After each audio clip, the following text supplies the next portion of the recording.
Toxic Masculinity. I assuming it's BLM received 90 million donations in 2020. Let's see. Let's find out. It isn't. It's record-breaking Black Lives Matter. Oh, no, it is. Yeah, sorry. I wonder if they're gonna build at least like one school in a black neighborhood or something like this to improve life of the black people. No, I think all the money is probably going to go to Black Lives Matter, like organizers. I don't think they're going to use the money for anything good. And Democratic candidates. They're probably going to give it all to like Joe Biden. No one was white this year. Yeah, it's all white. They're going to give it to white people. Yeah. Well, okay. So let me tell you what I hate. The reason I hate this story, right? I'm a plant wrote, when I hear potato head, Biden always springs to mind. When they hear the term potato head, they think of Joe Biden. You think of Joe Biden? No, somebody in the comment section. I shouldn't have said anything. All right, let's see here. All right, record-breaking. Black Lives Matter drew $90 million in donations for 2020. Did I switch to the thing? I'll switch to the thing. Okay, there we go.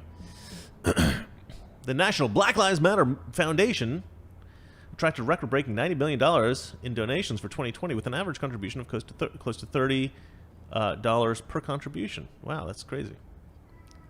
That's a lot of contributions. If you donate $30, enough people have donated $30 that they've got $90 million, the organization announced Tuesday in a report. You know, they may be actually undervaluing their donations if they're skimming, if they're like stealing some of the money. I don't know if that's what's happening. This is the woman who's in charge of it all. What is her name? I can't remember. I do know her. I do know her because I did a whole video about her, but I can't remember it right now. It's annoying annoyingness. Sorry, that wasn't even funny. All right. Anyway, so here's what I think about this. This is. I'm actually happy. I'm happy that Black Lives Matter got that much money. You know why? Because now we've done it. We've paid black people their reparations. The reparations that they've been demanding for so long.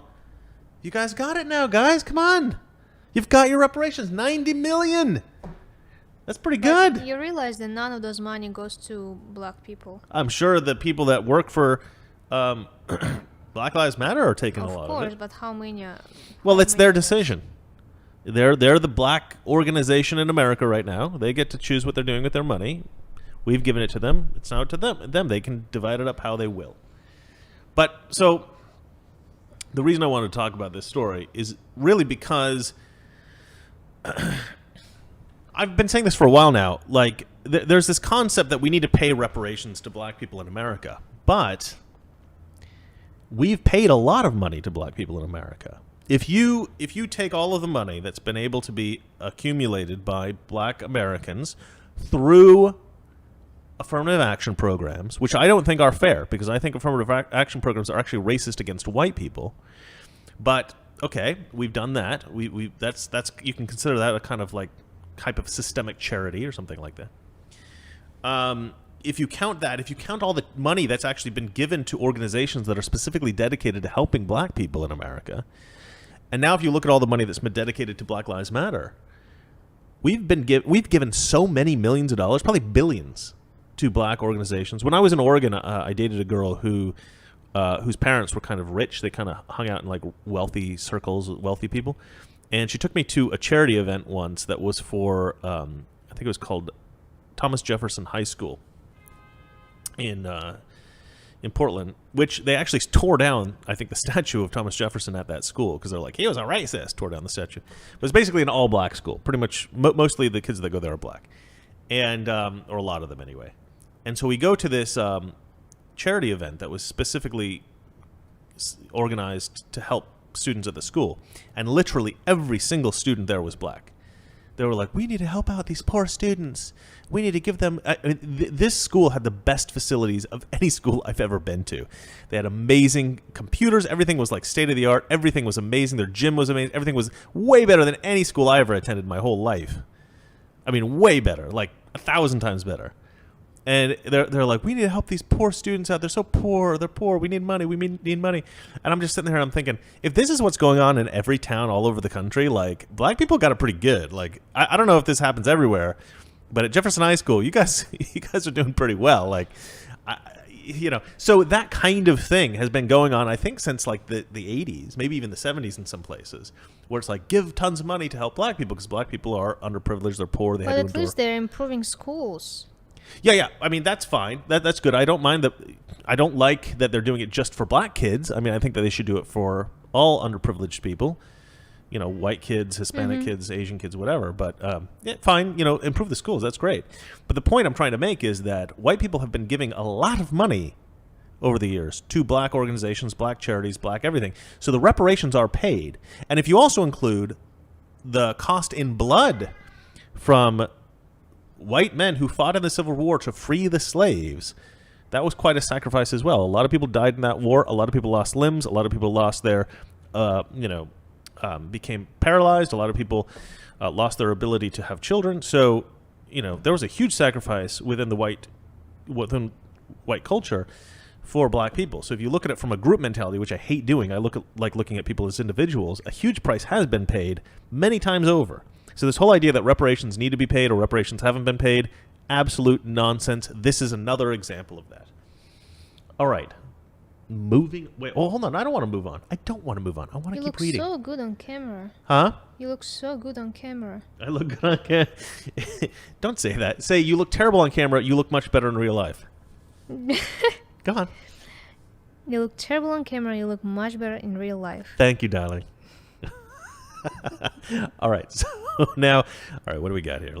Okay. So now here's the second thing about this story that's crazy. So this woman, God, why can't I remember her name? I can think of it, but it'll take me a second. All right. So anyway, Black Lives Matter is now demanding payback for its support of Joe Biden and Kamala Harris in the 2020 presidential election, stating that getting Trump out of office was not the end-all be-all. We want something for our vote. This is a story that I've reported before on Mr. Reagan.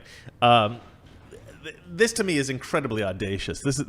It's these Black Lives Matter people. They're just too stupid to understand how the Democrat system works. Normally, what happens is that a special interest group organizes all their votes together to vote for the Democrats so that the Democrats will do things for them, but they don't state it out loud.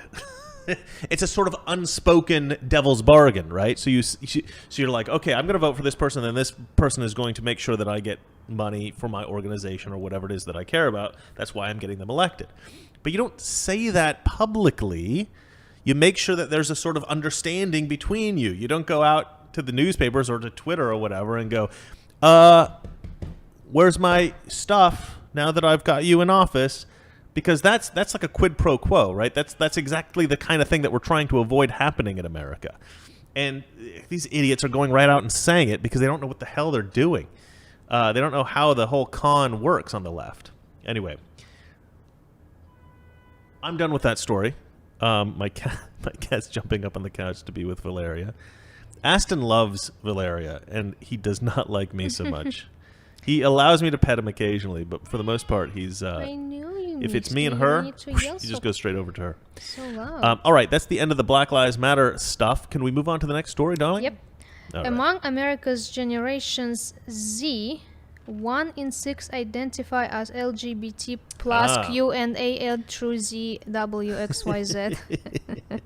That's right. Let's see here. This is in the New York. No, not in the New York Post. This is Blaze. This is on the Blaze. Toxic Masculinity. Weekdays, 9 p.m. Eastern, 6 p.m. Pacific.